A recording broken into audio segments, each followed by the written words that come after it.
So the other day, I bought tickets to the NBA Finals. Well, a single ticket. I don't got anyone else to go with. I've been a Mavericks fan for as long as I can remember. You couldn't already tell from this limited edition Lucas Skywalker t-shirt and this warm-up jacket that's fit me the same since I was 10, which I am going to take off right now because it's awfully hot in here. But I've never actually been to a game before.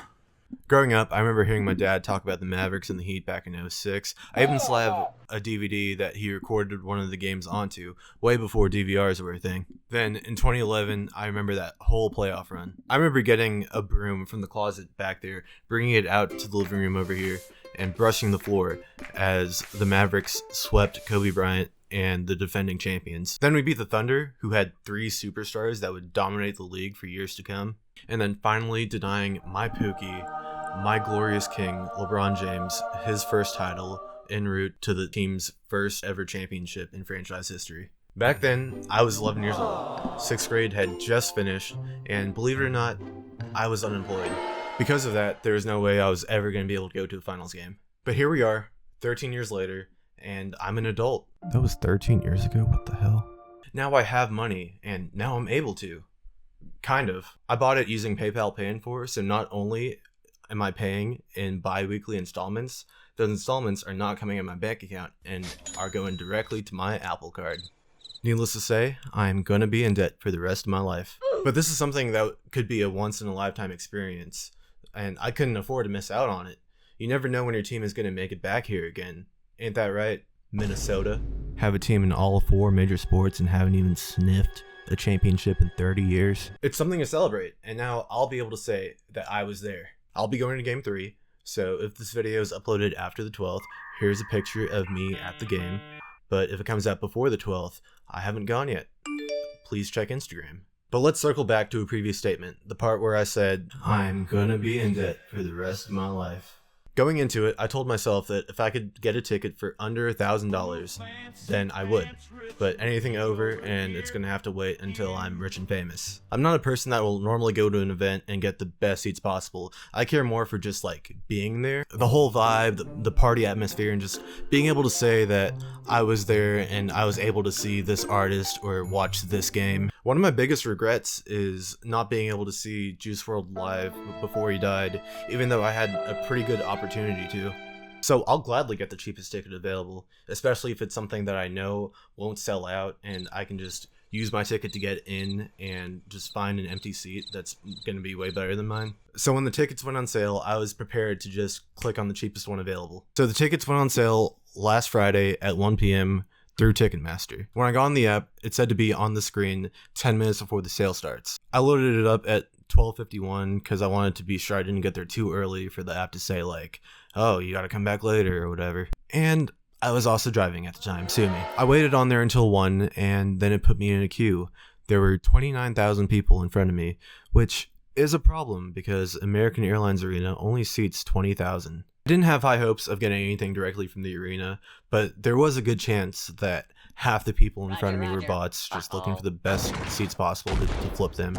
So I waited there anyway on the off chance that there would still be any left within my budget. I also checked game 4, but that queue had over 60,000 people, so I forgot about that right away. 20, maybe 30 minutes go by and I get to the front. It showed me all the available seats, and sitting right there was the perfect ticket for me. $700, as far away from the court as possible, but definitely within budget. I selected it, I went to buy it, and it's gone.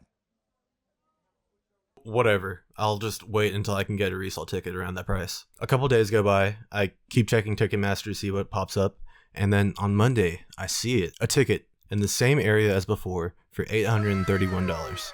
This was the lowest I've seen a resale ticket be. The days before, they were in like the upper 900s, and this was the ticket I ended up buying. But my total was not near $800. The grand total came up to $1,083.24. Pretty much $250 higher than what had been shown to me on the screen before.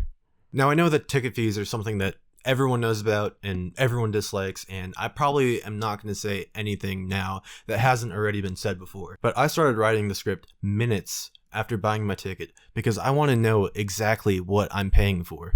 Let's break down everything Ticketmaster showed me on the checkout screen. Oh, I'm using my phone to record this, by the way, so I'm just gonna be looking here for the effect. Actually, I probably have this pictures on my iPad. That's probably gonna be more effective. Tickets. One verified resale ticket for $831. Quantity 1. Cool. Okay. Tax $74.78. Can't avoid that. That has to be there. Order processing fee $2.95.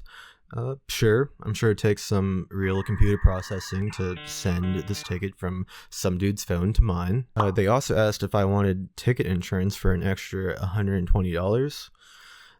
Maybe it's worth it. I mean, it's been storming here every day pretty much for the past 2 weeks, but there's definitely no way I can spend a penny more than I already am. And then there's the service fee. $174.51. The tax doesn't even make any sense. With Texas sales tax being 8.25%, an $831 purchase should be like $68 worth of tax. And then if you add the service fee on top of that, the tax should be like $82. So where is this number coming from? But that's not really important. Why am I giving Ticketmaster $174? That's over 20% of the price of the ticket. What am I paying for? If I wanted to go to a Texas Rangers game tonight, the price to get in there would be like $19, with Ticketmaster giving me like a $4 service fee. What are they doing differently on their end to warrant different fees? Maybe it's because this one is coming directly from the park instead of a reseller. I don't know. Let's look into it. On their website, Ticketmaster has an article about how their fees are determined. This is what it says about the service fee. In exchange for the rights to sell their tickets, venues and sports teams share a portion of the fees collected. A service fee is charged once per ticket. Service fees may apply to in-person box office purchases depending on the venue. Venues use their portion of the service fee to cover the costs of putting on live events. That includes employing local staff, from the people who scan your tickets to security staff and ushers, and the day-to-day expenses of running a building throughout the year. As the ticketing vendor selected by the venue, Ticketmaster's portion covers the cost of technology, people, and the resources needed to provide a safe and secure ticket buying experience. It also covers the equipment and support we provide venues with, helping them to manage their box office and seamlessly get everyone into the venue on event day. When I read this the first time, it kind of made sense to me. But then I kept thinking about it. Venues and sports teams share a portion of the fees collected. Okay, what does this mean? If I bought a ticket at the box office, wouldn't the money I spent on that ticket already directly be going to the venue and to the sports team? Why is there a separate fee for that? Adding on to that, when you were able to go directly to the arena and buy a ticket at the box office, they wouldn't prorate you based on how expensive a ticket you're buying. There would just be a single flat fee. The venue uses their portion of the service fee to cover the cost of putting on live events. Again, this doesn't make any sense. If I bought a ticket to a sold-out game, right, during the regular season, a ticket for that would be how much? Like $100, maybe $200? I don't know. I've never been to a regular season basketball game. But the service fee, that wouldn't be $174 then, would it? No, it would have been like $50 at most. And now that the ticket is $800, the service fee goes up too. 20,000 people is still 20,000 people. You still need the same amount of ushers, you still need the same amount of security, you still need the same amount of scanners. The venue isn't doing anything differently now, except painting the little finals logo onto the court and maybe hanging up a few more banners around the arena, and their day-to-day expenses wouldn't magically go up. There's no reason for the price to be this much higher, especially when the person who bought the ticket initially is paying that service fee, and then you're charging that same fee again and again and again for the people who buy resale tickets. And the last paragraph is a bunch of nothing as well. Like I said earlier, Ticketmaster isn't doing anything different for me if I bought a $20 ticket with a $4 service fee versus an $800 ticket with a $200 service fee. They're just charging me more because I spent more money because I didn't have any other options but to spend money with them. Well, that last part wasn't entirely true. I didn't have to buy from Ticketmaster. There are dozens of other services that do the same exact thing.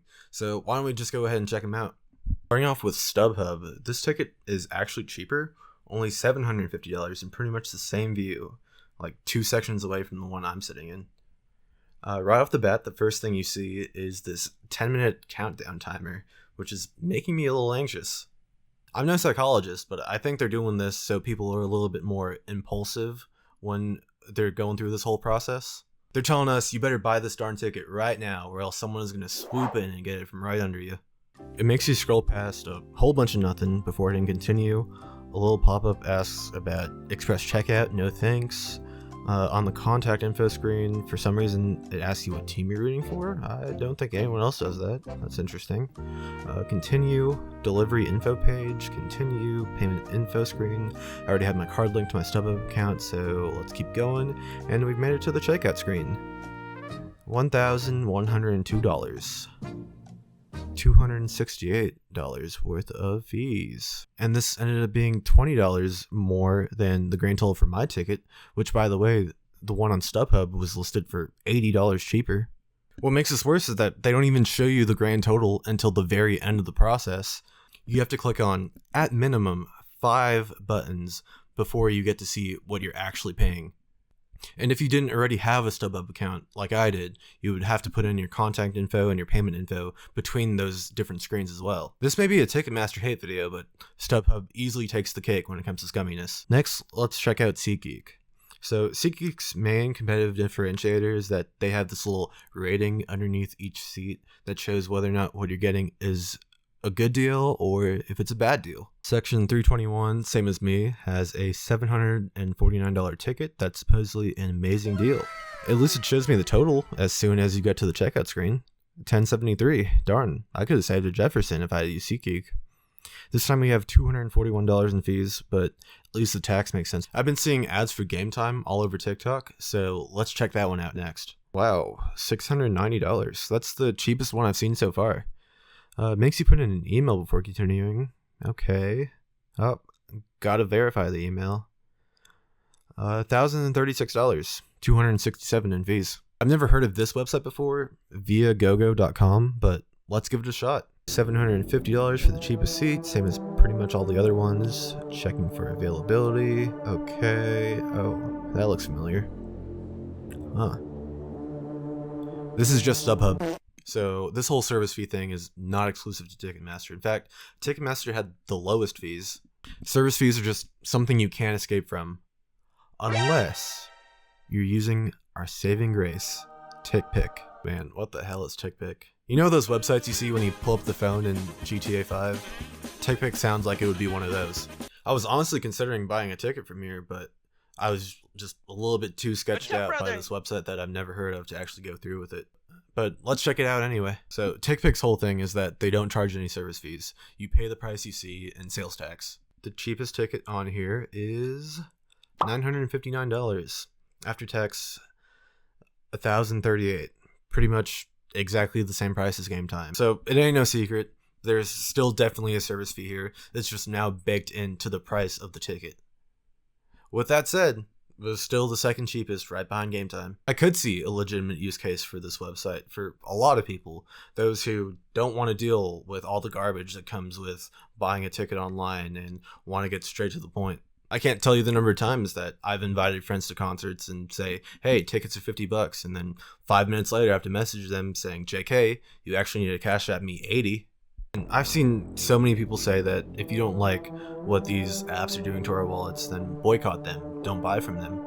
And while that may work for that small little indie band playing out of the same venue you graduated high school from, for the majority of events that people would actually want to go to, the only options you have are either to buy from one of these companies or just don't go at all.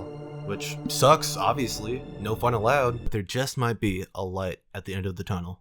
Last month, the U.S. Department of Justice filed an antitrust lawsuit against Live Nation Entertainment, the company that Ticketmaster falls under, which may or may not have been influenced by the whole scandal revolving around the company and the people who bought tickets to Taylor Swift's Eras tour. By the way, I looked up the numbers, and they are insane. In 2023, Live Nation saw revenue of $22.7 billion.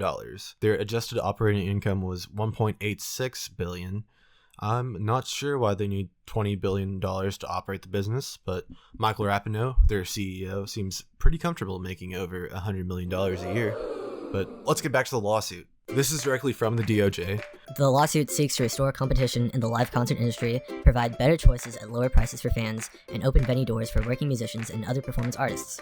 It alleges that Live Nation Ticketmaster unlawfully exercises its monopoly power, and as a result, music fans in the US are deprived of ticketing innovation and forced to use outdated technology while paying more for tickets than fans in other countries.